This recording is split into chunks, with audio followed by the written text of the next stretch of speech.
IAS level notes में आपका हार्दिक स्वागत। यूपीएससी सीएससी नोट्स इन हिंदी। और आज हमारा टॉपिक है राजस्थान की नदियाँ। राजस्थान में कौन कौन सी नदियाँ यानी रिवर चलती है, तो उन सभी पर चर्चा आज हम करने वाले हैं विस्तार से। तो किसी भी तथ्य या पॉइंट को हम पीछे नहीं छोड़ेंगे, किसी भी नदी को हम पीछे नहीं छोड़ने वाले। राजस्थान के सभी नदियों पर आज हम चर्चा करने वाले। तो चलिए वीडियो को करता हूँ शुरू। तो थोड़ा बड़ा वीडियो बनेगा। तो टुडे टॉपिक, आज हमारा टॉपिक राजस्थान की नदियाँ। राजस्थान की नदियों में सबसे पहला टॉपिक है अफवाह तंत्र। अफवाह तंत्र किसे कहते हैं दोस्तों?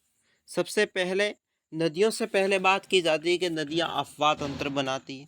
तो सबसे पहले हमें ये जानना जरूरी है कि अफवाह तंत्र किसे कहते हैं। कि निश्चित वाहिकाओं से हो रहे नदी प्रवाह को ही अफवाह तंत्र कहते हैं। निश्चित वाहिकाओं से हो रही जल प्रवाह होती है, किसी निश्चित वाहिकाओं से जल प्रवाहित हो रहा है तो उसे कहेंगे अफवाह तंत्र। निश्चित वाहिकाओं को जाल ही अफवाह तंत्र कहा जाता है। अगर निश्चित वाहिकाओं के जाल को ही अफवाह तंत्र कहा जाता है। किसी भी क्षेत्र के अफवाह तंत्र वहाँ के चट्टानों की प्रकृति और संरचना, बहते जल की मात्रा, बहाव की अवधि, भूवैज्ञानिक समय की अवधि, स्थलाकृति, ढाल आदि का परिणाम है। जैसे कि राजस्थान में विभिन्न दिशा में बहती हुई छोटी छोटी धाराएं आकर एक साथ आपस में मिल जाती है, यानी किसी भी क्षेत्र का अफवाह तंत्र है। अगर चट्टानों की प्रकृति है, संरचना है, बहते जल की मात्रा, बहाव की अवधि है, भूवैज्ञानिक समय की अवधि है, स्थलाकृति है, किस प्रकार की ढाल है, उसी परिणाम के अनुरूप ही नदी बहती है तथा एक मुख्य नदी का निर्माण करती है। अतः इसका निकास किसी बड़े जलाशय, समुद्र, महासागर, झील में होता है। तो छोटी छोटी धाराएं इस जाल को अफवाह तंत्र कहते हैं। कोई भी नदियाँ अपनी सहायक नदी सहित जिस क्षेत्र में जल लेकर आगे बढ़ती है वह प्रवाह क्षेत्र नदी द्रोणी या जल का अफवाह तंत्र कहलाता है। अफवाह तंत्र वो होता है नदी द्वारा जिस क्षेत्र में बहाव चलता है, जिस क्षेत्र में पानी चलता है, वो होती है नदी का अफवाह तंत्र। राजस्थान में अफवाह तंत्र का वर्गीकरण भी किया है। राजस्थान में अफवाह तंत्र को विभिन्न आधारों पर वर्गीकृत किया जाता है। समुद्र में जल गिरने के आधार पर मुख्य रूप से तीन भागों में, समुद्र के जल गिरने के तीन भागों के आधार पर राजस्थान अफवाह तंत्र का वर्गीकरण किया गया है। तो इसमें सबसे पहले बंगाल की खाड़ी है, उसका अफवाह तंत्र के आधार पर नदियां हैं, उस पर चर्चा के बाद हम करेंगे। अरब सागर का अफवाह तंत्र और फिर दोस्तों आंतरिक अफवाह तंत्र। ये तीन प्रकार की नदी का अफवाह तंत्र होता है। जलग्रहण अफवाह क्षेत्र या जलग्रहण का क्षेत्र क्या है? जलग्रहण क्षेत्र, एक नदी किसी विशेष क्षेत्र में अपना जल बहाकर लाती है, इस क्षेत्र को ही जलग्रहण क्षेत्र कहा जाता है। एक किसी निश्चित विशेष क्षेत्र में अपना नदी जल बहाकर लाती है, इस क्षेत्र को जलग्रहण क्षेत्र कहा जाता है। अफवाह द्रोणी किसे कहा जाता है? किसी भी क्षेत्र या उसकी सहायक नदी द्वारा अफवाह क्षेत्र को अफवाह द्रोणी कहा जाता है। किसी भी नदी द्वारा या नदी एवं उसकी सहायक नदियों द्वारा अफवाह क्षेत्र किया जाता है उसे कहा जाता है अफवाह द्रोणी। जल सांभर क्या है? ये अफवाह द्रोणी को दूसरे अफवाह द्रोणी से अलग करती है, या अलग करने वाली सीमा को ही जल विभाजक या जल संभर कहा जाता है। नदी द्रोणी तथा जल संभर में अंतर क्या है? नदी द्रोणी और जल संभर में अंतर है। नदी द्रोणी का आकार बड़ा होता है जबकि जल संभर का आकार कैसा होता है? छोटा होता है। नदी या नदी में या उसके निकट के स्थित अभ्यारण्य नदियाँ और किस अभ्यारण्य में कौन सी नदी स्थित है, चलिए पहले जान लेते हैं। जवाहर सागर अभ्यारण्य है जो आपने सुना है, वो दोस्तों चंबल नदी इसके जवाहर सागर अभ्यारण्य के अंदर से बहती है। राष्ट्रीय संबल घड़ियाल अभ्यारण्य चंबल नदी में बहती है, चंबल नदी इसमें बहती है। बस्ती अभ्यारण्य चित्तौड़गढ़ में दोस्तों ओरी और बावनी नदी दोनों नदियाँ का उद्गम स्थान माना जाता है। फुलवारी की लाल नाल अभ्यारण्य है फुलवारी का, जिसमें वाकल, मानसी और सोम नदी बहती है। शेरगढ़ अभ्यारण्य जो बारां में स्थित है उसमें दोस्तों परवन नदी बहती है। भैंसरोड चित्तौड़गढ़ अभ्यारण्य दोस्तों चंबल और बावनी नदी के संगम पर बहती है, चंबल और बावनी नदी के संगम पर बहती है। नदी के किनारे संगम पर बने दुर्ग कौन कौन से हैं? गागरोन का किला दोस्तों झालावाड़ा में है, जिसे आहू और काली सिंध नदियों का संगम स्थित है। गागरोन का किला जहाँ पर स्थित है वहाँ पर आहू और काली सिंध नदी मिलती है। शेरगढ़ कोसावर्धन दुर्ग जो बारां में स्थित है वहाँ पर परवण नदी इसके किनारे स्थित हैं। मनोहर थाना दुर्ग झालावाड़ में है, जहाँ पर परवन और काली सिंध नदियों के संगम पर बनाया हुआ है। भैंसरोडगढ़ दुर्ग जो चित्तौड़गढ़ में चंबल और बावनी नदी के संगम पर बनाया हुआ है। चित्तौड़ दुर्ग चित्तौड़गढ़ में जो गंभीरी और बेड़स नदी के संगम स्थान पर यानी कि निकट पहाड़ी पर बनाया हुआ है। चित्तौड़गढ़ दुर्ग जालोर दुर्ग सोनगिरी दुर्ग कहा जाता है, जो सूकड़ी नदी के किनारे पहाड़ी पर बना हुआ दुर्ग है। सूकड़ी नदी है, इसके किनारे कौन सा दुर्ग बना हुआ है? जालोर दुर्ग, जिसको कहते हैं सूरनगिरी दुर्ग। गढ़ पैलेस कोटा कोटा दुर्ग और कोटा में चंबल नदी के किनारे स्थित दुर्ग है। अब सबसे पहले बात करते हैं हम बंगाल की खाड़ी में गिरने वाली नदी। राजस्थान की कौन सी नदियां जो बंगाल की खाड़ी में गिरती है और अपना सत्र अपायित करने के बाद बंगाल खाड़ी में उसका समाप्त हो जाता है। तो चलिए सबसे पहली नदी यहाँ पर देख लेते हैं। बंगाल की खाड़ी का अफवाह तंत्र क्या है? बंगाल की खाड़ी की ओर जल को ले जाने वाली नदियों को राजस्थान का सबसे महत्वपूर्ण या सदा बहने वाली चंबल नदी है। मध्य प्रदेश में निकलकर राजस्थान के दक्षिणी पूर्वी भाग में बहती हुई प्रवाहित होती है, यानी कि यह राजस्थान की सबसे महत्वपूर्ण और सदाबहार बहने वाली नदी कौन सी है? संबल नदी।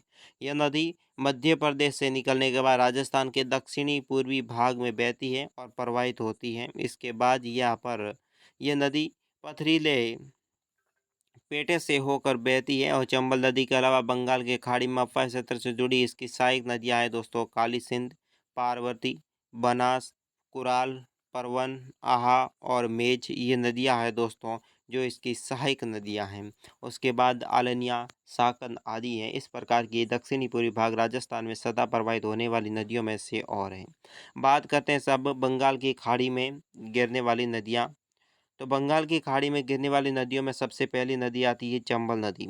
चंबल नदी का उद्गम स्थान, चंबल नदी का उद्गम मध्य प्रदेश के इंदौर जिले के महू के निकट जनाबाव की पहाड़ियां हैं, वहां पर चंबल नदी का उद्गम होता है। कहाँ पर उद्गम होता है? मध्य प्रदेश के इंदौर जिले के महू के निकट जनाबाव की पहाड़ियों में चंबल नदी का उद्गम होता है।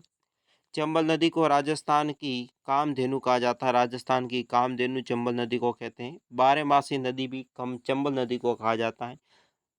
सरमवती नदी और नृत्यवाही नदी, इन नाम उपनामों से चंबल नदी को जाना जाता है। चंबल नदी का बहाव क्षेत्र चंबल नदी की और उद्गम स्थल जनापाव की पहाड़ियाँ 320 किलोमीटर उत्तर में बहने के बाद मध्य प्रदेश के मंदसौर जिले की भानुपुर तहसील के सौरासीगढ़ के निकट राजस्थान में चित्तौड़गढ़ जिले में भैंसरोडगढ़ तहसील के निकट राजस्थान में प्रवेश कहाँ पर करती है? चंबल नदी। चंबल नदी दोस्तों मंदसौर जिले भानुपुर तहसील सौरासिया जिला के निकट राजस्थान में चित्तौड़गढ़ जिले के भैंसरोडगढ़ तहसील में राजस्थान में ये नदी प्रवेश करती है। ये नदी राजस्थान के दक्षिणी पूर्वी भाग में चित्तौड़गढ़, कोटा, बूंदी, सवाई माधोपुर, करौली और धौलपुर में बहती हुई ये नदी उत्तर प्रदेश के अंदर यमुना नदी में मिल जाती है। उत्तर प्रदेश में इटावा के निकट, यहाँ इटावा जिले में, इटावा जिला है, वहाँ पर मुरादगंज के पास संबल नदी मिलने से पहले ये नदी राजस्थान के सवाई माधोपुर और धौलपुर जिले तक राजस्थान एवं मध्य प्रदेश में राज्यों की अंतर्राष्ट्रीय सीमा भी बनाती है, राज्यों की अंतर्राज्यीय सीमा भी बनाती है। चंबल नदी की कुल लंबाई दोस्तों, चंबल नदी की कुल लंबाई कितनी है? ये है दोस्तों 1050 किलोमीटर। चंबल नदी मध्य प्रदेश के 320 किलोमीटर में बहती है तथा राजस्थान में 322 किलोमीटर बहती है ये, यानी कि मध्य प्रदेश से 320 किलोमीटर, राजस्थान में बहती है 322 किलोमीटर। चंबल नदी द्वारा मध्य प्रदेश, राजस्थान, उत्तर प्रदेश राज्यों की अंतर्राष्ट्रीय सीमा बनाती है 252 किलोमीटर और उत्तर प्रदेश में 157 किलोमीटर बहती हुई इटावा जिले में मुरादगंज के पास दोस्तों यमुना नदी में मिल जाती है। मुरादगंज नामक स्थान पर यमुना नदी में यह नदी मिल जाती है। चंबल नदी बहाव वाले राज्य कौन कौन से हैं? चंबल नदी में मध्य प्रदेश, राजस्थान, उत्तर प्रदेश, ये राज्य दोस्तों तीन हैं। मध्य प्रदेश, राजस्थान और उत्तर प्रदेश, इन तीन राज्यों में चंबल नदी बहती है। चंबल नदी की प्रमुख सहायक नदियां कौन कौन सी हैं दोस्तों देख लेते हैं। तो मध्य प्रदेश में मिलने वाली सहायक नदियां कौन कौन सी हैं? मध्य प्रदेश में मिलती है सीवाण, रेतम, सिप्रा नदियां।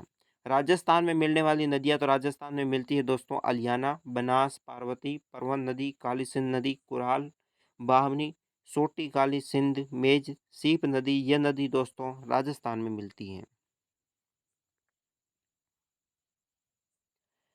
चंबल नदी पर बने बांध कौन कौन से हैं? चंबल नदी में राजस्थान में मुख्य रूप से तीन बांध बने हुए। कितने बांध बने हुए? तीन बांध हैं। ये विश्व की एकमात्र ऐसी नदी है जिस पर 100 किलोमीटर के दायरे में 3 बांध बने हुए हैं। 100 किलोमीटर के दायरे में 3 बांध बने हुए हैं। ये राजस्थान की सबसे पहली नदी है। तीनों पर ही जल विद्युत उत्पादन करती है और तीन ही बांध किस उद्देश्य से बनाए गए हैं? जल विद्युत उत्पादन करने के लिए तीनों बांधों को बनाया गया है।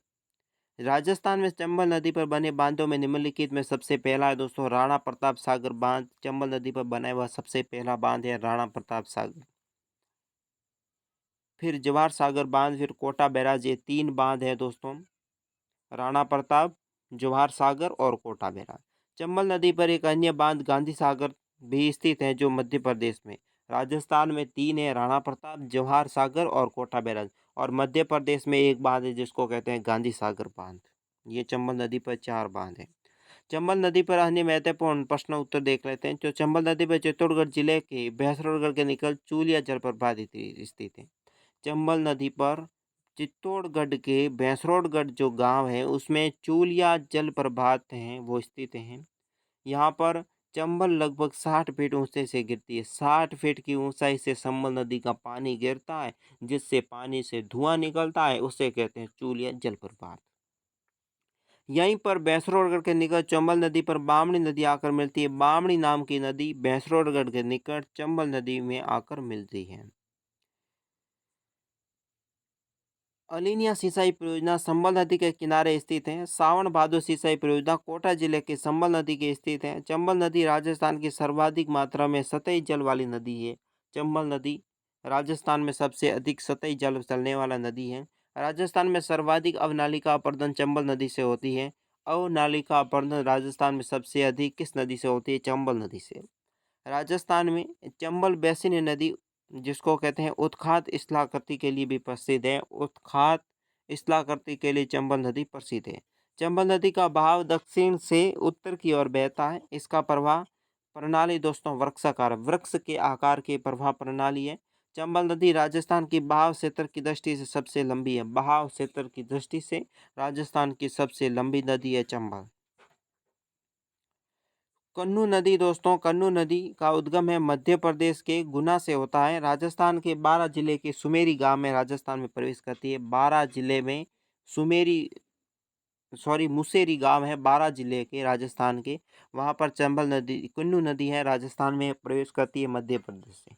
मध्य प्रदेश से राजस्थान में कन्नू नदी कहाँ प्रवेश करती है? राजस्थान के 12 जिले के मुसेरी गांव में। यह नदी राजस्थान में प्रवेश करने के बाद मध्य प्रदेश में 48 किलोमीटर बहती है। 48 किलोमीटर राजस्थान में बहती है। ये नदी 12 के जिले के पुणे मध्य प्रदेश प्रवेश करती है। 12 जिले से निकलने के बाद वापस मध्य प्रदेश में चली जाती है। 24 किलोमीटर बहने के बाद दोस्तों कोटा के गोवर्धनपुर गांव में चंबल में मिल जाती है। कोटा के गोवर्धनपुरा गांव में चंबल नदी में मिल जाती है। अब तीसरी नदी आपके लिए है काली सिंध नदी। काली सिंध नदी, काली सिंध नदी है का उद्गम मध्य प्रदेश के देवास के निकट बागली गांव के पहाड़ियों से होता है। और ये काली सिंध नदी राजस्थान के झालावाड़ जिले के रायपुर के निकट बींदा गांव में राजस्थान में प्रवेश करती है। काली सिंध नदी मध्य प्रदेश में इसका उद्गम स्थान है। मध्य प्रदेश के देवास के निकट बागली गांव में पहाड़ियों में इनका होता है उद्गम स्थान। और यह काली सिंध नदी राजस्थान के झालवाड़ा जिले में रायपुरिया के निकट बींदा गांव में राजस्थान में प्रवेश करती है। फिर काली सिंध नदी राजस्थान में 145 किलोमीटर बहती है। कितनी बहती है? 145 किलोमीटर। काली सिंध की प्रमुख सहायक नदी दोस्तों हैं आहू नदी, चोली नदी, परवन नदी, उजाड़ नदी और दोस्तों आमझर नदी नाम की नदियां काली सिंध नदी की सहायक नदी हैं। बात करते हैं पार्वती नदी। पार्वती नदी का उद्गम मध्य प्रदेश राज्य के विंध्य पर्वत श्रेणी के सीहोर क्षेत्र में होता है। सीहोर क्षेत्र से निकलने के बाद पार्वती नदी राजस्थान के 12 जिले के करिहाट के पास सत्रपुरा गांव में राजस्थान में प्रवेश करती है। पार्वती नदी का उद्गम होता है मध्य प्रदेश के विंध्याचल या विंध्य पर्वत से। सोनहरे क्षेत्र है, सोहेर क्षेत्र से, सीहोर क्षेत्र से होती है। सीहोर क्षेत्र से निकलने के बाद पार्वती नदी राजस्थान के बारां जिले के करियाट के पास सतरपुरा गांव में राजस्थान में प्रवेश कर जाती है। ये बारां और कोटा शहर में बहकर सवाई माधोपुर और कोटा की सीमा पर पाली गांव में के पास चंबल नदी में मिल जाती है। कोटा और सवाई माधोपुर की सीमा के पास पाली गांव में चंबल नदी में मिल जाती हैं। पार्वती नदी की सहायक नदियां हैं दोस्तों, लासी नदी, बैथाली नदी, बरनी नदी, अंधेरी नदी, अहेरी नदी, रेतड़ी नदी और बनास नदी इसकी सहायक नदी हैं। बात करते हैं कुराल नदी। कुराल नदी का ऊपर माला के पठार से निकलती हुई बूंदा जिले के पूर्व में बहती हुई चंबल नदी में मिल जाती है कुराल नदी। उसके बाद बात करते हैं परवण नदी। परवण नदी का उद्गम मध्य प्रदेश के मालवा के पठार से होता है। ये राजस्थान के खरीबोर गांव में झालावाड़ के पास प्रवेश कर जाती है राजस्थान में। इसके बाद ये रामगढ़ कोटा में काली सिंध नदी में मिल जाती है। रामगढ़ कोटा के पास ये दोस्तों काली सिंध नदी में मिल जाती है। इस नदी में 12 जिले की परवन परियोजना स्टार्ट की हुई है। परवन परियोजना 12 जिले में शुरू की गई है। इसके बाद बात करते हैं परवन नदी की सहायक नदी है उजाड़ नदी, निवाज नदी, घार नदी, सापी नदी और घोड़ा पसाड़ नदी नाम की नदियां परवण नदी हैं, इसकी है सहायक नदियां। बात करते हैं आहू नदी। आहू नदी का उद्गम मध्य प्रदेश है। कहाँ पर? मध्य प्रदेश के सुसनेर के निकट होता है। ये राजस्थान के झालावाड़ के नंदपुरा गांव में राजस्थान में प्रवेश करती है। आहू नदी कोटा और झालावाड़ की जिलों की सीमा पर बहती है। ध्यान रख लेना, आहू नदी है मध्य प्रदेश के सुसनेर के निकट इसका होता है उद्गम स्थान। राजस्थान के झालावाड़ जिले के नंदपुर गांव में राजस्थान में करती है प्रवेश और ये कोटा और झालावाड़ जिले की सीमा बनाती है, जिस नदी का नाम है आहू नदी। गागरोन किले के पास झालावाड़ में काली सिंध नदी मिल जाती है। झालावाड़ जिले में गागरोन का किला आहू और काली सिंध नदी के संगम पर बना हुआ है। झालावाड़ जिला गागरोन का किला है दोस्तों। ये किला आहू और काली सिंध नदी के संगम पर बना हुआ है। बात करते हैं मेज नदी। मेज नदी भीलवाड़ा जिले की मांडलगढ़ तहसील के बिजोलिया नामक स्थान से होता है। यानी कि मेज नदी का उद्गम कहाँ होता है? भीलवाड़ा जिले के मांडलगढ़ तहसील के बिजोलिया ग्राम में इस नदी का होता है उद्गम। मांडलगढ़ तहसील से मेज नदी है राजस्थान की बूंदी जिले में बहती हुई कोटा जिले के भैंसखाना के पास बूंदी जिले की सीमा पर चंबल नदी में मिल जाती है। ध्यान रख लेना, मांडलगढ़ तहसील है, मेज नदी है जो राजस्थान में बूंदी में करती है बहती हुई कोटा जिले के भैंसखाना के पास बूंदी नदी की सीमा बनाती हुई चंबल नदी में ये नदी मिल जाती है। इसके बाद मेज नदी की प्रमुख सहायक नदियां हैं कुराल नदी, बाजड़ नदी और मांगली नदी मेज नदी की सहायक नदियां। बात करते हैं गंभीरी नदी। गंभीरी नदी है जो इसका उद्गम होता है मध्य प्रदेश के जवाद गांव में। मध्य प्रदेश के जवाद गांव में इसका होता है उद्गम। राजस्थान के चित्तौड़गढ़ जिला है, चित्तौड़गढ़ के निकट दोस्तों बेड़स नदी में मिल जाती है ये नदी। चित्तौड़गढ़ के निकट बेड़स नदी में ये नदी मिल जाती है। बात करते हैं आलनिया नदी। आलनिया नदी कोटा जिले से मुकुंदवाड़ा की पहाड़ियों से निकलती हैं और नोटाणा गांव में चंबल नदी में मिल जाती है। नोटाणा गांव में तो चंबल नदी में मिल जाती हैं और कोटा के मुकुंदवाड़ा पहाड़ियों से आलनिया नदी निकलती है। बात करते हैं बनास नदी। बनास नदी का उद्गम है राजसमंद जिले के कुंभलगढ़ के निकट खमनोर की पहाड़ियाँ। महाराणा प्रताप की जो जन्मभूमि है खमनोर की पहाड़ियाँ हैं जहाँ पर उन्होंने राज किया था। तो खमनोर की पहाड़ियाँ राजसमंद और कुंभलगढ़ के निकट है खमनोर की पहाड़ियाँ जहाँ पर बनास नदी का होता है उद्गम। इसके बाद देखते हैं बनास नदी का उपनाम क्या क्या है। वन की आशा कहते से बिष्टी नदी और वर्णासा नदी भी कहा जाता है। बनास नदी का बहाव क्षेत्र है राजसमंद, ठीक है, जिले के कुंभलगढ़ के दक्षिण में गोकुंदा के पठार से होकर ये चित्तौड़गढ़ भीलवाड़ा, अजमेर, टोंक जिले से बहती हुई सवाई माधोपुर की खंडार तहसील में रामेश्वर धाम में चंबल नदी में ये नदी मिल जाती है। बनास नदी की 3 त्रिवेणी संगम हैं, जिसमें एक चंबल नदी पर 3 त्रिवेणी संगम बने हुए। कितने त्रिवेणी संगम हैं? 3, जिसके नाम है, एक है रामेश्वर त्रिवेणी संगम, जिसमें सवाई माधोपुर जिले रामेश्वर में चंबल नदी, बनास नदी और सीप नदी आकर मिलती। रामेश्वर त्रिवेणी संगम है इस नदी, बनास नदी की। इसमें कौन कौन सी नदियां मिलती है? सवाई माधोपुर जिले में रामेश्वर में चंबल नदी, बनास नदी, सीप नदी, ये 3 नदियां मिलती हैं। ठीक है।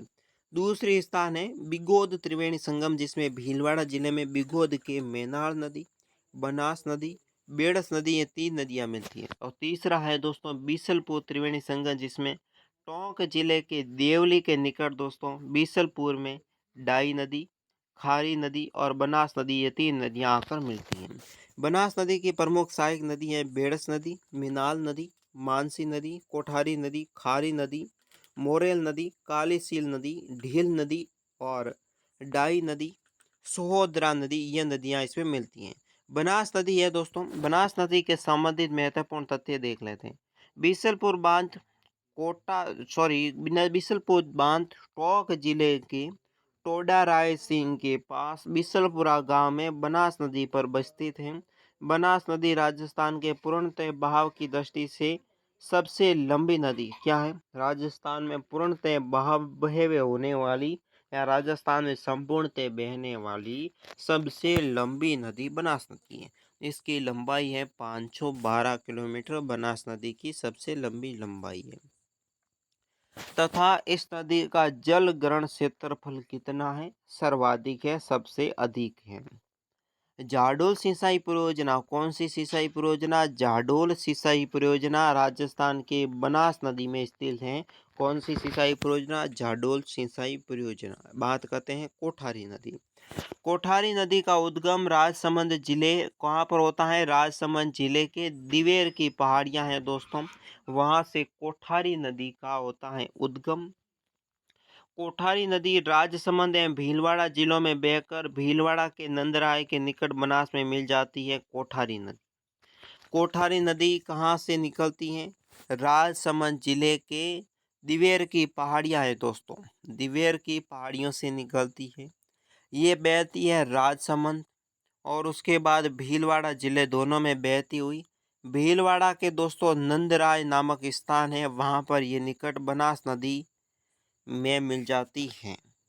उसके बाद भीलवाड़ा जिले को जलपूर्ति के लिए भीलवाड़ा जिले को कोठारी नदी पर मेजा बांध बनाया हुआ है। भीलवाड़ा जिला है जिसमें जलपूर्ति के लिए मेजा बांध बनाया हुआ है कोठारी नदी पर। बात करते हैं बेड़स नदी या आयड़ नदी। बेड़स या आयड़ नदी उद्गम स्थान होता है उदयपुर जिले के उत्तर में दोस्तों गोकुंदा की पहाड़ियों से होता है इसका उद्गम स्थान। बेड़स नदी उदयपुर, चित्तौड़गढ़ जिलों में बहती हुई भीलवाड़ा के मांडल तहसील में बिगोद के निकट बनास नदी में मिल जाती है। बिगोद के निकट, बिगोद कहाँ है? भीलवाड़ा के मांडलगढ़ तहसील में ये बनास नदी में मिल जाती हैं। त्रिवेणी संगत बिगोद का निर्माण करती है, त्रिवेणी संगत बिगोद में निर्माण करती हैं। बेड़स नदी को उदय सागर झील से पहले आयड़ नदी के नाम से पुकारा जाता है। उदय सागर झील से पहले दोस्तों इसे कहते हैं आयड़ नदी, उसके बाद इसे कहते हैं बेड़स नदी। बेड़स नदी को उदयपुर सागर झील के बाद बेड़स नदी के नाम से पुकारा जाता है। इस नदी के 2 नाम हैं, ध्यान रख लेना। उदय सागर झील से पहले इस नदी को आयड़ नदी कहते हैं और उसके बाद बेड़स नदी के नाम से पुकारा जाता है, ये चीज ध्यान रखना। इस नदी के किनारे आयड़ सभ्यता विकास हुआ है। इस नदी के किनारे आयड़ सभ्यता का विकास हुआ है। बेड़स नदी के किनारे कुल लंबाई है 157 किलोमीटर। इसकी कुल लंबाई है 157 किलोमीटर। बात करते हैं खारी नदी। खारी नदी देखिए, खारी नदी का उद्गम होता है राजसमंद जिले के देवलगढ़ तहसील के पास बिजराल गांव की पहाड़ियों से खारी नदी का होता है उद्गम। खारी नदी राजसमंद, भीलवाड़ा, अजमेर, टोंक जिलों से होती हुई या बहती हुई टोंक जिले के देवली के निकट दोस्तों बनास नदी में मिल जाती हैं देवली के निकट। टोंक के देवली के निकट यह नदी बनास नदी में मिल जाती है। बात करते हैं मानसी नदी। मानसी नदी का उद्गम भीलवाड़ा जिले के करणगढ़ के निकट यह अजमेर जिलों की सीमा बनाती है, खारी नदी में मिल जाती है। मानसी नदी जो भीलवाड़ा जिले के निकट करणगढ़ से होती है उदय और ये अजमेर की सीमा बनाती हुई अजमेर में खारी नदी में मिल जाती है। बात करते हैं मोरेल नदी। मोरेल नदी का उद्गम होता है जयपुर जिले की बच्ची तहसील के धारला और सैनपुरा जो गांव है, चैनपुरा गांव की पहाड़ियों में मोरेल नदी का होता है उद्गम स्थान। मोरेल नदी के बहाव क्षेत्र है जयपुर के निकलने के बाद मोरेल नदी दौसा सवाई माधोपुर जिलों में होती बहती हुई करौली के हाड़ौती गांव के निकट बनास नदी में मिल जाती हैं। हाड़ौती गांव के निकट बनास नदी में मिल जाती हैं। मोरेल नदी पर दौसा एवं सवाई माधोपुर जिले की सीमा पर मोरेल बांध बनाया हुआ है। मोरेल बांध दौसा और सवाई माधोपुर जिले की सीमा पर बनाया हुआ है। काली सिंध नदी का उद्गम होता है सवाई माधोपुर जिले में। काली सिंध नदी का होता है उद्गम स्थान राजपुरा गांव में, यानी कि ध्यान रख लेना काली सिंध सील नदी है जिसका उद्गम होता है सवाई माधोपुर जिले के राजपुरा गांव में। मोरेल नदी के साथ मिलकर बनास नदी में मिल जाती है। मोरेल नदी के साथ में बनास नदी में मिल जाती है। बात करते हैं वापड़ी नदी। वापड़ी नदी चित्तौड़गढ़ जिले की हरिपुरा गांव, कौन सा गांव? हरिपुरा गांव के निकट इसका होता है उद्गम स्थान। भैंसरोडगढ़ के पास संबल नदी में मिल जाती है वापड़ी नदी।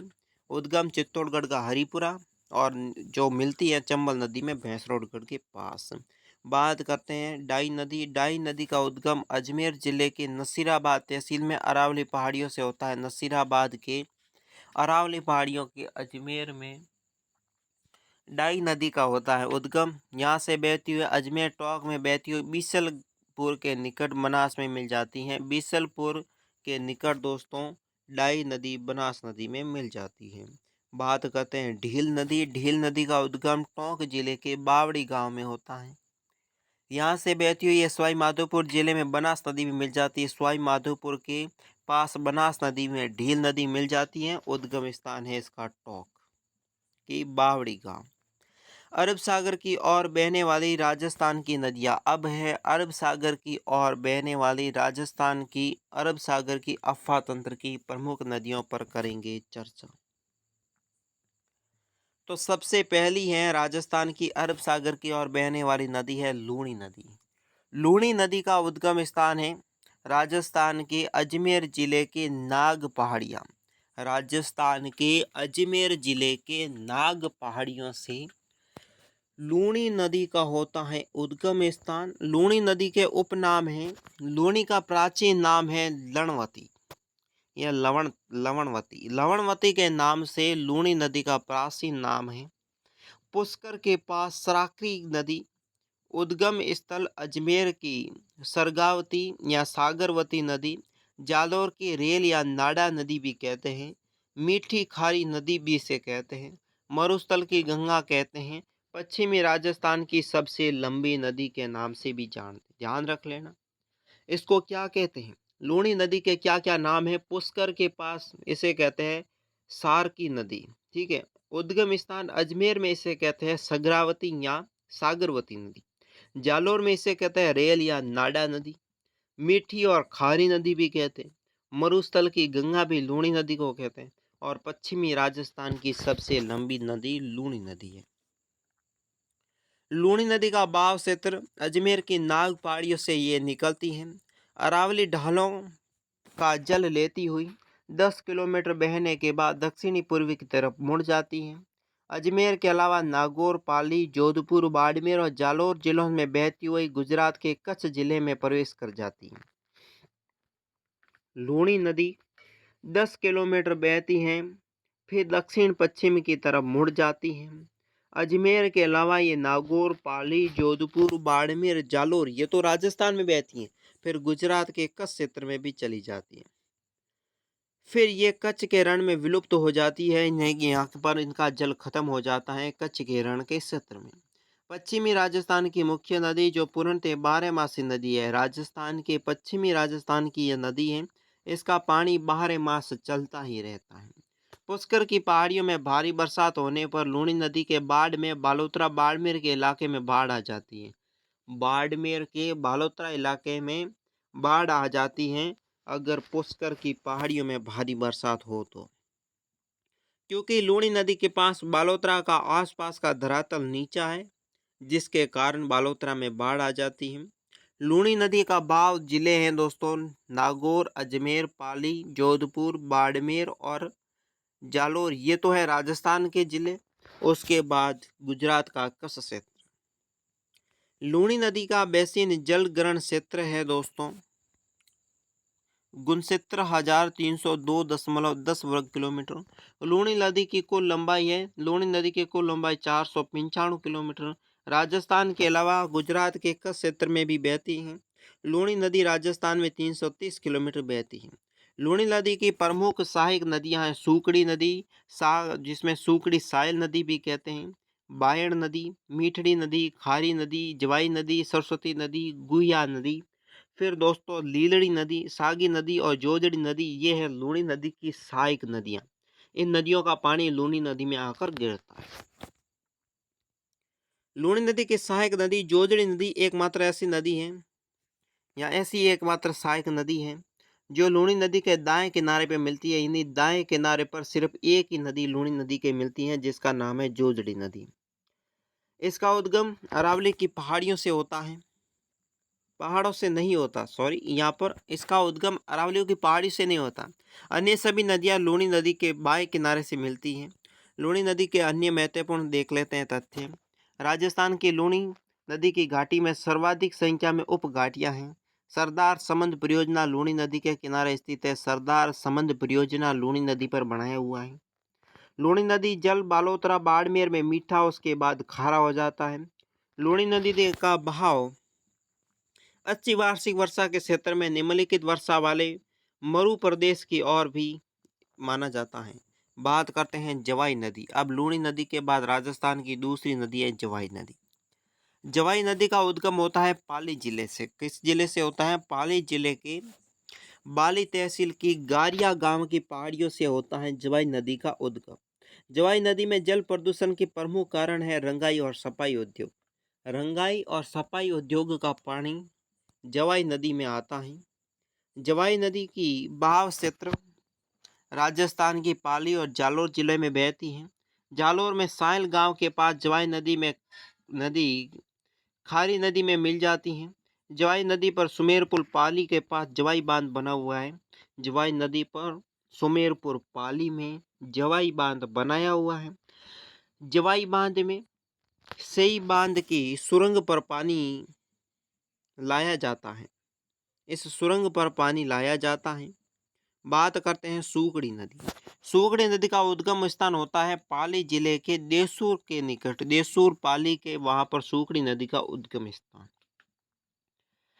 पाली जिले में बहुत से नाले और नाड़ियाँ सूकड़ी नदी बनाते हैं। सूकड़ी नदी कई नाले बनाती है, कई नाड़ियाँ भी बनाती हैं।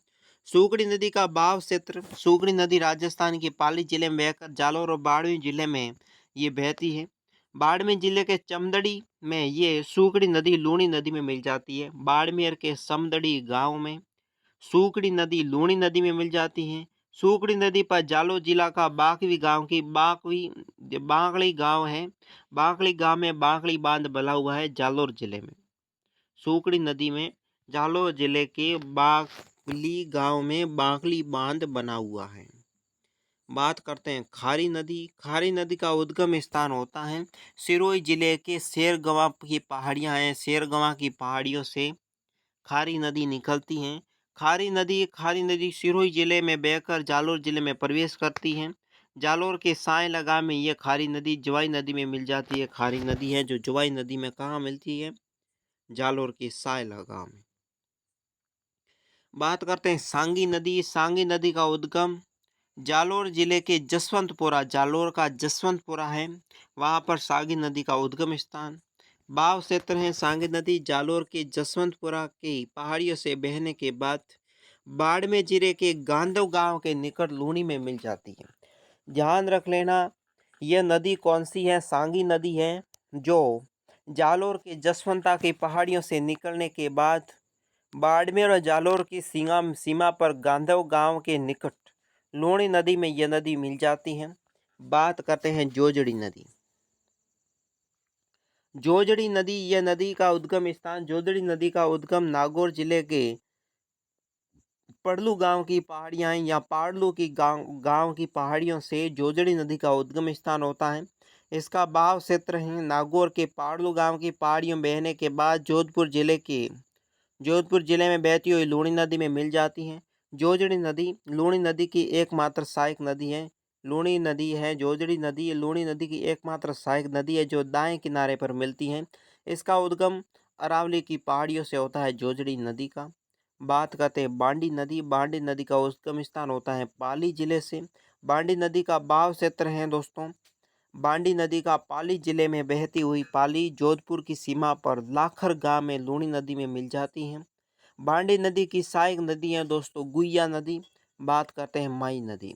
माई नदी का उद्गम स्थान देख लेते हैं। माई नदी का उद्गम स्थान मध्य प्रदेश की धरा जिले की अमरोर पहाड़ियों के सरदारपुरा के निकट विध्वांचल की पहाड़ियों के मेहंद झील से माही नदी का उद्गम होता है। माही नदी के उपनाम है दोस्तों। माही नदी को आदिवासियों की गंगा, काठल की गंगा, बागड़ की गंगा और दक्षिणी राजस्थान की स्वर्ण रेखा के नाम से भी जानी जाती है। माई नदी के उपनाम क्या क्या है? आदिवासियों की गंगा, आदिवासियों की गंगा, फिर इसे कहते हैं काठल की गंगा, फिर कहते हैं इसे बागड़ की गंगा, फिर दोस्तों कहते हैं दक्षिणी राजस्थान की स्वर्ण रेखा के नाम से भी इस नदी को जाना जाता है। माई नदी का बहाव क्षेत्र है मध्य प्रदेश में मेहंद झील के निकट राजस्थान की बांसवाड़ा जिले के खादू के पास प्रवेश करती हैं। राजस्थान में बांसवाड़ा के पास खादू गांव में पहले ये मध्य प्रदेश के मेहंद झील से निकलती है। बेणेश्वर में माही नदी में सोम नदी और जाखम नदी आकर मिलती है। बेणेश्वर में माही नदी में सोम और जाखम नदी मिलती है। बेणेश्वर त्रिवेदी संगम पर निर्माण करती हैं जिसके बाद माही नदी दक्षिण पश्चिम में दिशा में बांसवाड़ा डूंगरपुर की सीमा बनाती हुई सलकारी गांव में गुजरात के माई सागर नदी में प्रवेश कर जाती है। माई सागर नदी में ये प्रवेश कर जाती है। तत्पश्चात खंभात की खाड़ी में यह नदी जाकर गिर जाती है। माई नदी जिसका बहाव राज्य है माई नदी का मध्य प्रदेश, राजस्थान और गुजरात ये 3 राज्यों में बहने वाली प्रथम नदी है माही नदी। माही नदी की प्रमुख सहायक नदियां कौन कौन सी हैं? सोम नदी, जाखम नदी, बनास नदी, इरू नदी, अनास नदी, हरण नदी, मोरेन नदी और भादर नदी। माही की सहायक नदियां कौन कौन सी हैं? सोम नदी, जाखम, बनास नदी, इरू नदी, फिर दोस्तों अनास नदी, फिर है हरण नदी, फिर मोरेन नदी और भादर नदी। यह नदी है राजस्थान की प्रमुख सहायक नदियां हैं माही नदी की। माही नदी की कुल लंबाई है 577 किलोमीटर, जिसमें माही नदी राजस्थान में 171 किलोमीटर ही चलती है। राजस्थान में माही नदी चलती है 171 किलोमीटर और माही नदी की कुल लंबाई 577 किलोमीटर। इसके बाद बेणेश्वर त्रिवेदी संगम या 3 नदियों का संगम। डूंगरपुर के बेणेश्वर नामक स्थान पर माही नदी में सोम और जाखम 2 नदियां और तीसरी नदी माही नदी, 3 नदियां मिलती है जिसे कहते हैं त्रिवेदी संगम डूंगरपुर के बेणेश्वर के पास, जिसमें यहाँ पर त्रिवेदी संगम बनता है, जिसमें हर वर्ष माघ पूर्णिमा को आदिवासियों का कुंभ यानी कि बेणेश्वर मेला लगता है। ध्यान रख लेना, बेणेश्वर मेला किस नदी के संगम पर लगता है? माई, सोम और जाखम त्रिवेदी संगम है। ये 3 नदियों का संगम स्थान, जहाँ पर माघ पूर्णिमा को आदिवासियों का कुंभ कहा जाने वाला बेणेश्वर का मेला लगता है।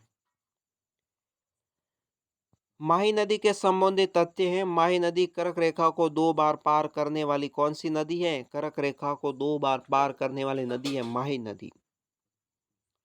सुजलाम या सुफलाम क्रांति की संबंध में माही नदी से है। माही नदी डूंगरपुर और बांसवाड़ा की सीमा का निर्धारण करता है, यानी कि यहाँ पर माही नदी डूंगरपुर और बांसवाड़ी सीमा को निर्धारण कर दोनों जिलों को अलग करती है, डूंगरपुर और बांसवाड़ा को।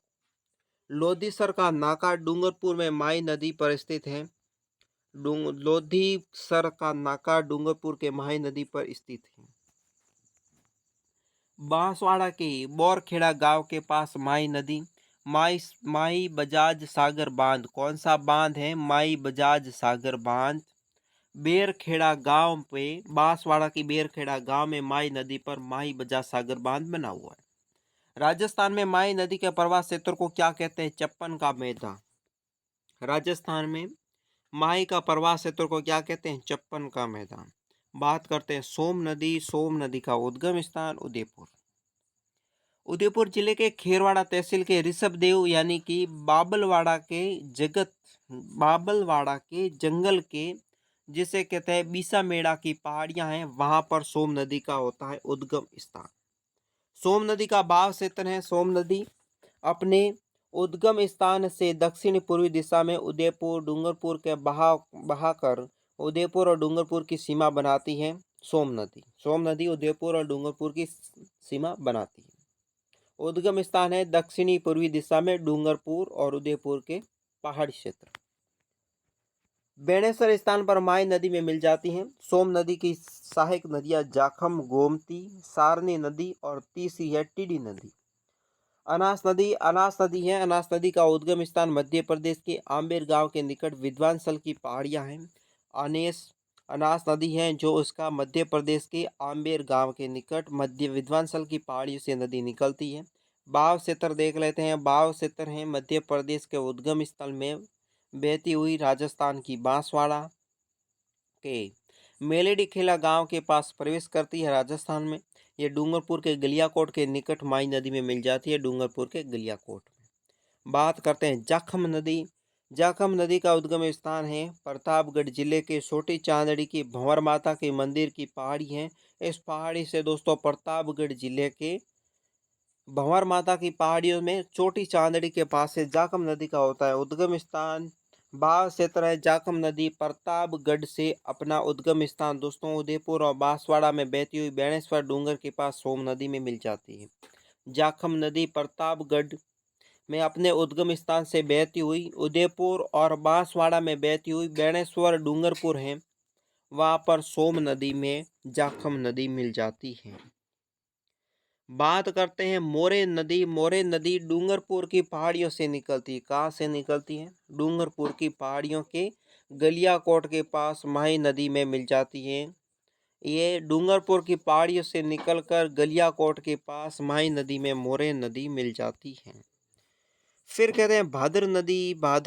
भादर नदी का उद्गम स्थान डूंगरपुर के पास कुगुआ गांव है, वहां पर भादर नदी का उद्गम स्थान होता है।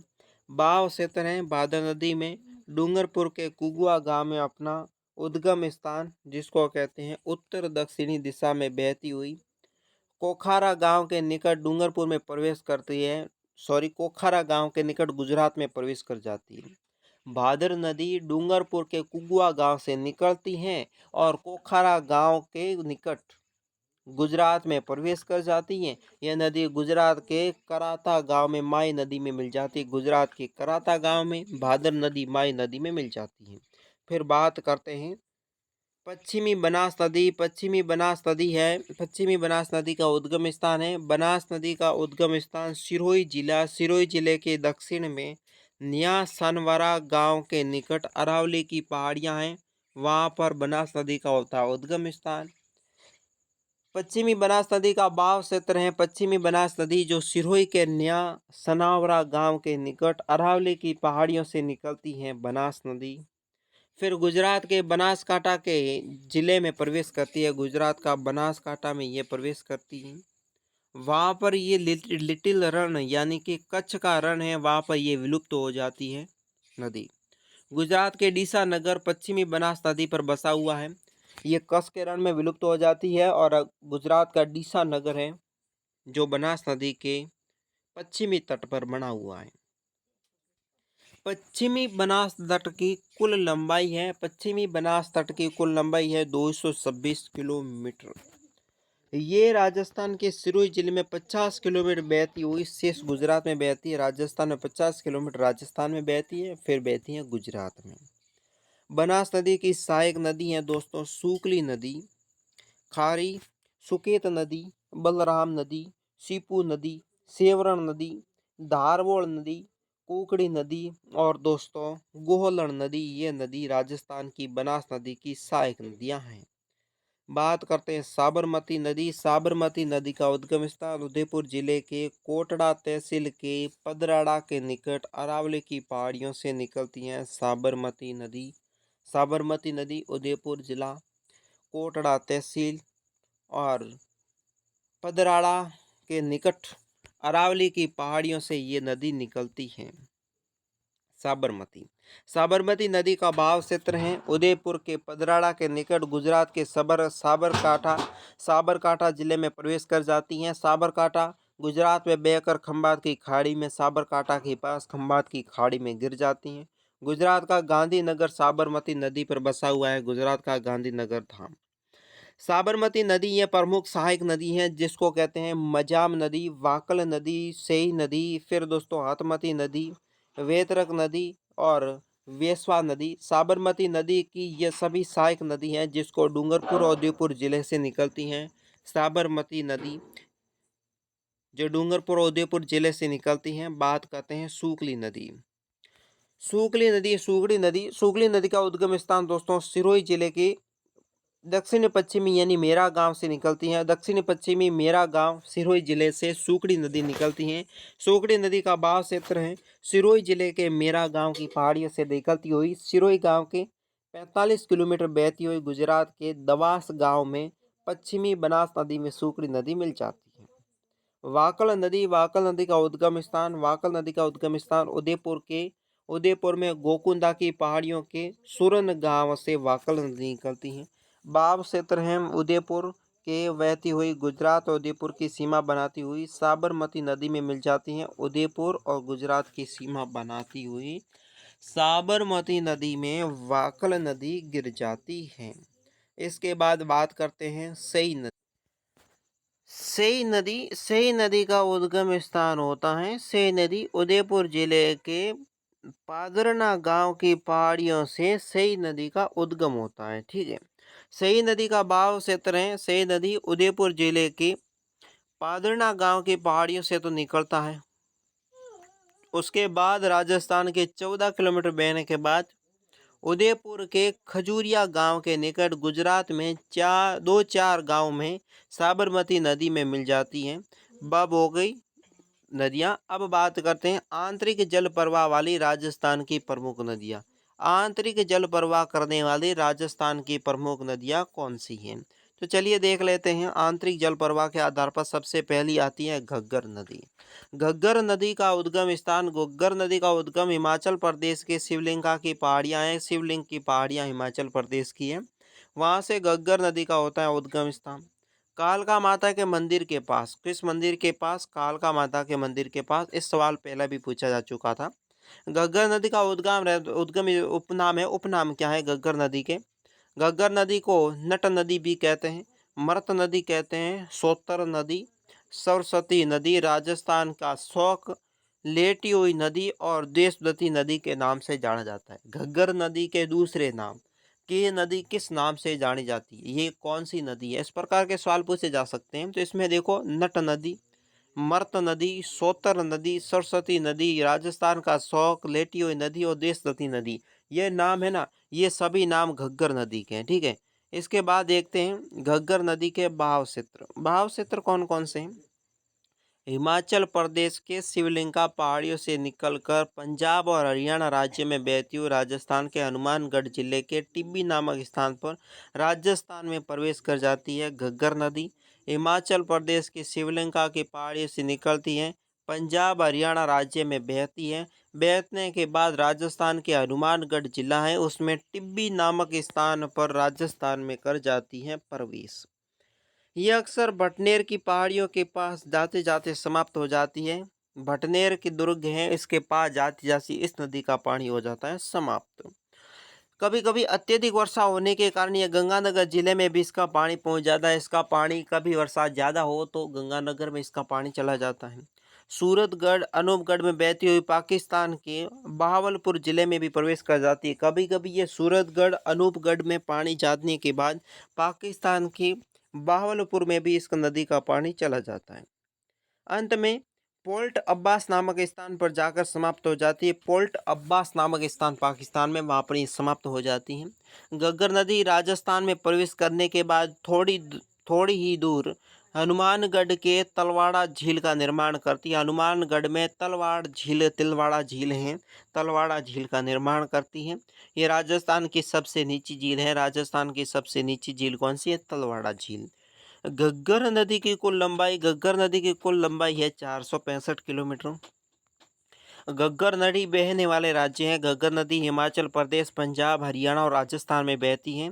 बहने वाले राज्य हैं हिमाचल प्रदेश, पंजाब, हरियाणा और राजस्थान। 4 राज्यों में घग्गर नदी बहती है।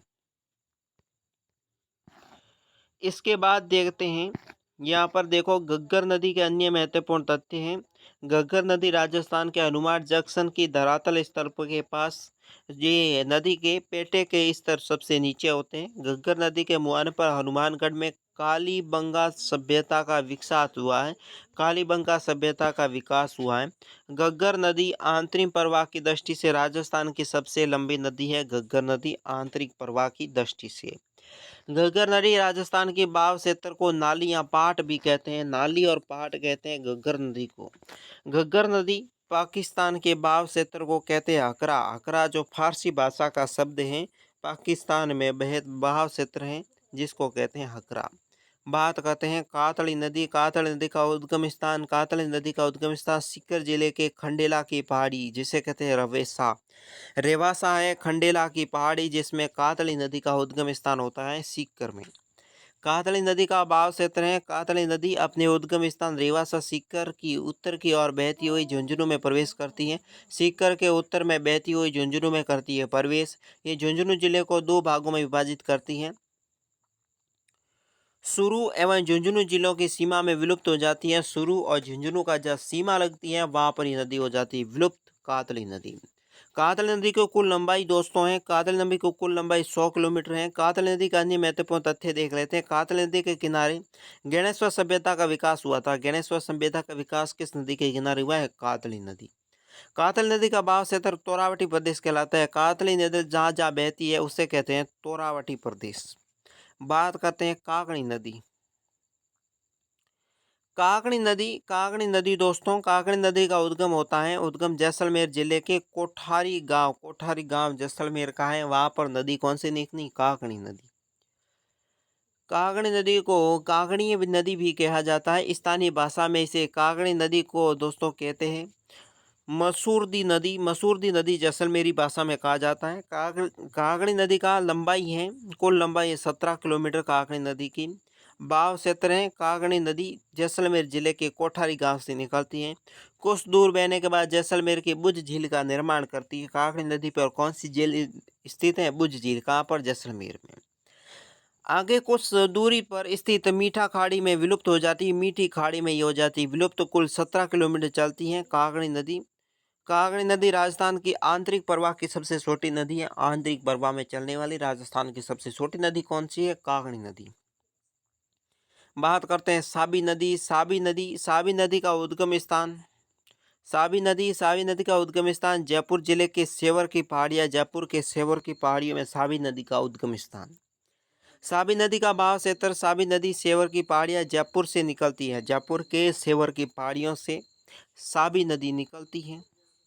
इसके बाद यहाँ पर देखते हैं अलवर जिले के बनासपुर जिसे कहते हैं बानसूर, अलवर का बानसूर, बहरोड, किशनगढ़, बांस, मंडावर, तिजारा तहसील से होकर बहती हुई साबी नदी अलवर जिले की से हरियाणा राज्य में प्रवेश कर जाती है। अलवर के इन गांवों में बहने के बाद हरियाणा में यह प्रवेश कर जाती है यह नदी। फिर दोस्तों ये नदी हरियाणा के गुड़गांव जिले में कुछ दूर पर प्रवाहित होकर पाटौदी के निकट ये भूमि में विलीन हो जाती है। ये नदी भूमि में विलीन हो जाती है। साबी नदी की कुल लंबाई 222 किलोमीटर है। साबी नदी की कुल लंबाई ये राजस्थान में 157 किलोमीटर चलती है। साबी नदी के अन्य महत्वपूर्ण प्रश्न देख लेते हैं। तो साबी नदी के किनारे जोधपुर सभ्यता यानी कि जयपुर का विकास हुआ है। साबी नदी विनाश लीला के लिए प्रसिद्ध हुई है साबी नदी। अलवर जिले की सबसे बड़ी नदी है। अलवर जिले की सबसे बड़ी नदी कौन सी है? साबी नदी है। मानसून काल होता है। मानसून काल में साबी नदी पाट अत्यधिक चौड़ा होता है। पाट मानसून में इसका चौड़ा होता है। रूपा रेल नदी। रूपा रेल नदी का उद्गम स्थान अलवर जिले के दोस्तों थानागाजी के उद्यनाथ की पहाड़ियां हैं, वहां पर रूपा रेल नदी का होता है उद्गम स्थान। रूपा रेल नदी का कुल लंबाई होती है 104 किलोमीटर। रूपा रेल नदी का उपनाम रूपा रेल नदी में लसवारी नदी, स्थानीय भाषा में वराह नदी भी कहते हैं। वराह नदी रूपा रेल नदी को कहते हैं। रूपा रेल नदी की प्रमुख सहायक नदी सूकरी, गोलारी, नारायणपुरा, फिर दोस्तों नाला क्रोसी और सान गंगा के नाम से भी जानी जाती है। रूपा रेल नदी के महत्वपूर्ण देख लेते हैं तथ्य। मुख्य रूप से अलवर और भरतपुर जिले में बहती है। अलवर और भरतपुर दो जिलों में मुख्य रूप से बहती है। भरतपुर के सीकरी बांध इसके अंतर्गत आता है, विलुप्त हो जाती है। सीकरी बांध के निकट ये हो जाती है विलुप्त। रूपा रेल नदी भरतपुर की जीवन रेखा कहलाती है। भरतपुर की जीवन रेखा किस नदी को कहा जाता है? रूपा रेल नदी को। चलिए बात करते हैं मेथा नदी। मेथा नदी का उद्गम स्थान जयपुर जिले के मनोहरपुरा में मेथा नदी का होता है उद्गम स्थान। बहाव क्षेत्र कौन कौन से हैं? मेथा नदी जयपुर में अपने उद्गम स्थान में मनोहरपुरा के निकट कुछ ही दूर में सांबर झील में अपना जल छोड़ देती है। सांबर झील है, वहां तक मेथा नदी का पानी आता है, फिर ये खत्म हो जाती है मेथा नदी। बात करते हैं रूपनगढ़ नदी। रूपनगढ़ नदी का उद्गम स्थान है अजमेर के जिले के सलेमाबाद, जो किशनगढ़ में स्थित है। रूपनगढ़ नदी सलेमाबाद किशनगढ़ में नदी का उद्गम स्थान माना जाता है। रूपनगढ़ नदी का बहाव क्षेत्र है। रूपनगढ़ नदी अजमेर में अपना उद्गम स्थान जिसको कहते हैं नागौर और जयपुर की सीमा बनाता है। नागौर और जयपुर की सीमा बनाती हुई सांबर नदी में मिल जाती है रूपनगढ़ नदी। खारी नदी। खारी नदी इसका उद्गम स्थान जयपुर के आसपास की पहाड़ियों में खारी नदी का उद्गम स्थान होता है और ये सांबर झील में आकर में गिरती है। सांबर झील में ये नदी गिर जाती है। खडेला नदी। खडेला नदी इस नदी का उद्गम स्थान जयपुर के आसपास की पहाड़ियाँ हैं। जयपुर के आसपास की पहाड़ियों में खडेला नदी का उद्गम स्थान होता है और सांबर झील में आकर गिर जाती है। सांबर झील है, इसमें आकर खडेला नदी गिर जाती है। उसके बाद राजस्थान की जिलेवार नदियाँ, कौन से जिले में कौन सी नदियाँ बहती हैं, ये हमारा अंतिम टॉपिक है। चलिए देख लेते हैं। अजमेर जिले में नदियाँ बहती है लूणी नदी, खारी नदी, बनास, बाड़ी नदी, डाई नदी, सरस्वती नदी। ध्यान रख लेना अजमेर जिले में कौन सी नदी नहीं बहती, इस प्रकार का सवाल पूछा जा सकता है। तो अजमेर में बहती है लूणी नदी, फिर बहती है खारी नदी, बनास नदी, बाड़ी नदी, डाई नदी और सरस्वती नदी। यह नदी अजमेर बहती है, पॉइंट भी नोटेट कर लीजिएगा।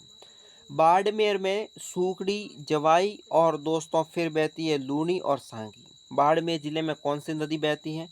सूखड़ी नदी, जवाई नदी, फिर है लूणी नदी और सांगी नदी। सांगी, लूणी, सूखड़ी और जवाई नदी बाड़मेर जिले में बहती है। अब देखो भीलवाड़ा जिले में कौन कौन सी नदियाँ बहती हैं। बनास नदी, कोठारी नदी, चंद्रभागा, मान नदी, बेड़स नदी, मेज नदी और फिर खारी नदी। भीलवाड़ा में दोस्तों बहती है बनास नदी, कोठारी नदी, चंद्रभागा नदी, मान नदी, बेड़स नदी, मेज नदी और खारी नदी। ये नदियाँ भीलवाड़ा में बहती हैं। अब बूंदी जिले की नदियाँ कौन कौन सी हैं? बूंदी जिले में मेज नदी, फिर दोस्तों घोड़ा पसाड़ नदी, कुराल नदी, चंबल नदी और मांगली नदी। ये बूंदी में बहने वाली नदियां हैं। मेज नदी, घोड़ा पसाड़ नदी, कुराल नदी, संबल नदी और मांगली नदी, ये है बूंदी जिले में बहने वाली नदियां। अब चित्तौड़गढ़ जिले में बहने वाली प्रमुख नदियों में है बनास नदी, जाखम, गंभीरी नदी, फिर दोस्तों बामणी नदी, बेड़स नदी, चंबल नदी, वांगड़ नदी और फिर गुजरी नदी और गुंजली नदी। तो चित्तौड़गढ़ में बहने वाली नदी में बनास नदी, जाखम नदी, गंभीरी नदी, बामणी नदी, बेड़स नदी, चंबल नदी, फिर दोस्तों वागड़ नदी, गुजरी नदी और गुजली नदी। ये नदी चित्तौड़गढ़ जिले में बहती है।